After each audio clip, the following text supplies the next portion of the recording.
anak-anak hebat semua. Bagaimana kabarnya hari ini? Semoga semuanya sehat selalu ya. Yap, kembali lagi bersama Bu Sani. Pada pertemuan kali ini kita akan sama-sama membahas tentang Khulafaur Rasyidin. Ayo, ada yang sudah tahu belum siapa itu Khulafaur Rasyidin? Kita akan bahas satu persatu ya.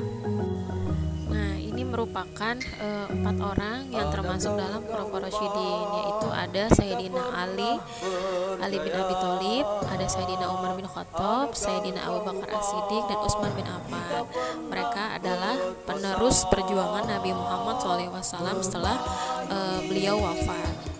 Dan Khulafaur Rasyidin ini memimpin pada masanya sekitar 30 tahun setelah wafatnya Rasulullah SAW.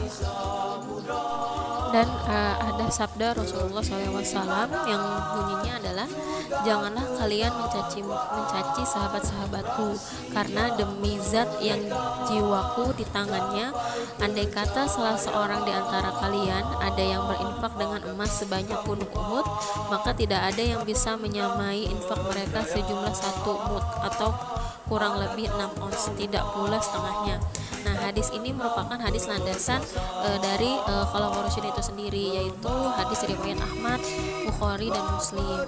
Ya, jadi seperti gambaran bahwasannya para sahabat Rasulullah itu adalah mereka yang dekat dengan Rasulullah, yang adil, terpercaya, dan orang-orang yang sholih, yang hidupnya bersama Rasulullah baik dalam keadaan senang maupun keadaan susah.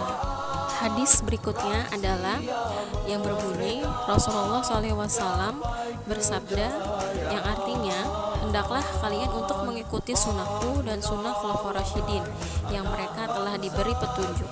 Berpegang teguhlah dan gigitlah ia dengan gigi geraham. Hadis riwayat Abu Daud, At-Tirmizi, Ibnu Majah. At-Tirmizi mengatakan hadis ini hasan sahih. Ya, jadi memang Khulafaur Rasyidin ini merupakan mereka yang turun langsung hidup bersama Rasulullah sehingga mengetahui bagaimana kebiasaan-kebiasaan Rasulullah dan ibadah-ibadah yang dilakukan oleh Rasulullah selama sehari-harinya.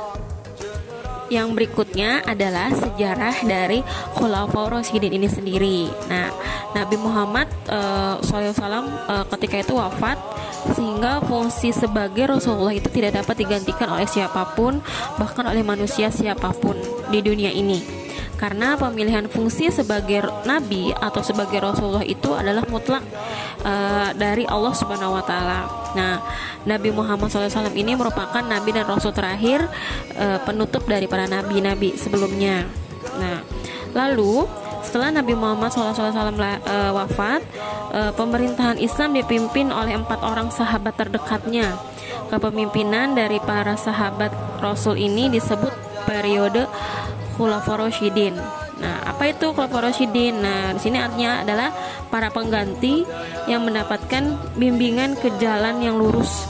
Artinya mereka yang memang diajarkan langsung oleh Rasulullah, yang turun langsung dalam pengajaran Rasulullah ketika Rasulullah masih ada, ya. Meskipun hanya berlangsung Khulafaur Rasyidin ini memimpin hanya berlangsung sekitar 30 tahun, ya. Masa Khulafaur Rasyidin ini merupakan masa yang sangat penting dalam sejarah Islam, karena Khulafaur Rasyidin berhasil menyelamatkan Islam, mengonsolidasi dan meletakkan dasar dan dapat meletakkan dasar bagi keagungan umat Islam.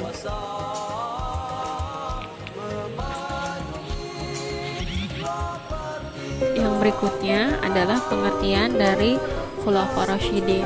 Nah, dalam bahasa Arab atau menurut bahasa, berasal dari bahasa Arab yang dari kata khulafah dan rasyidin. Khulafah itu maksudnya adalah sama seperti khalifah. Nah, khalifah di sini adalah pemimpin pemerintahan setelah Rasulullah SAW wafat. Nah, adapun kata dari Ar-Rasyidin yang berarti arif dan bijaksana. Jadi Khulafaur Rasyidin mempunyai arti pemimpin yang bijaksana setelah Nabi Muhammad SAW wafat. Nah, secara istilah, arti Khulafaur Rasyidin adalah pemimpin-pemimpin umat dan kepala negara yang telah mendapat petunjuk dari Allah Ta'ala untuk meneruskan perjuangan Nabi Muhammad SAW. Adapun Khulafaur Rasyidin adalah 4 orang khalifah atau pemimpin pertama dalam Islam yang mereka dipercaya oleh umat Islam sebagai penerus kepemimpinan Nabi Muhammad SAW setelah beliau wafat. Nah, 4 orang tersebut yang paling dikenal dalam membela ajaran Islam ya. Sebenarnya Khulafaur Rasyidin itu banyak, ada banyak gitu. Tapi hanya 4 orang ini yang memang lebih dikenal atau lebih dekat ya dengan Rasulullah dan dikenal dalam membela ajaran Islam yang lebih dikenal, yaitu yang tadi disebutkan ada Abu Bakar As-Siddiq, Umar bin Khattab, Utsman bin Affan, dan Ali bin Abi Thalib.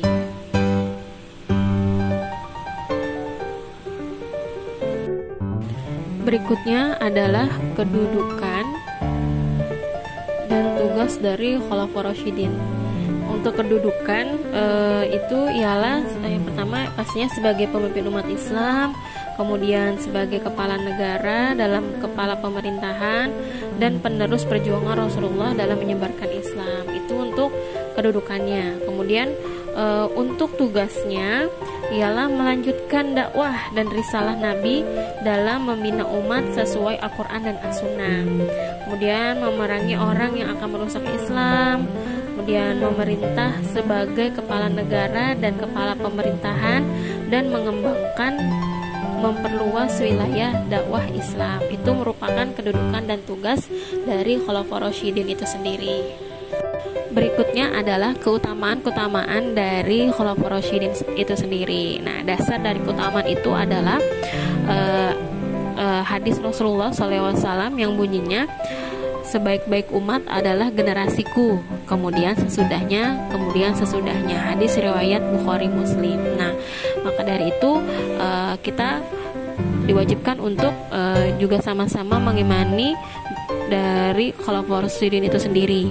Nah, Khulafaur Rasyidin itu sendiri mempunyai keutamaan, yaitu Allah menjamin mereka dengan surga. Kemudian Allah ridho kepada kaum Muhajirin dan Ansar, yaitu kaum yang selalu tolong menolong di jalan Allah. Kemudian kita juga dilarang untuk mencela para sahabat Rasulullah SAW ya. Jadi itu dari keutamaan-keutamaan Khulafaur Rasyidin itu sendiri ya. Alhamdulillah kita sudah selesai belajar hari ini. Semoga segala yang dipelajari hari ini dapat dipahami dengan baik ya. Dan jangan lupa dibaca-baca lagi bukunya di rumah. Yuk sekarang kita sudahi belajar hari ini dengan membaca doa Subhanakallahumma wa bihamdik asyhadu an la ilaha illa anta astaghfiruka wa atubu ilaik. Amin amin ya rabbal alamin. Sampai jumpa. Wassalamualaikum warahmatullahi wabarakatuh.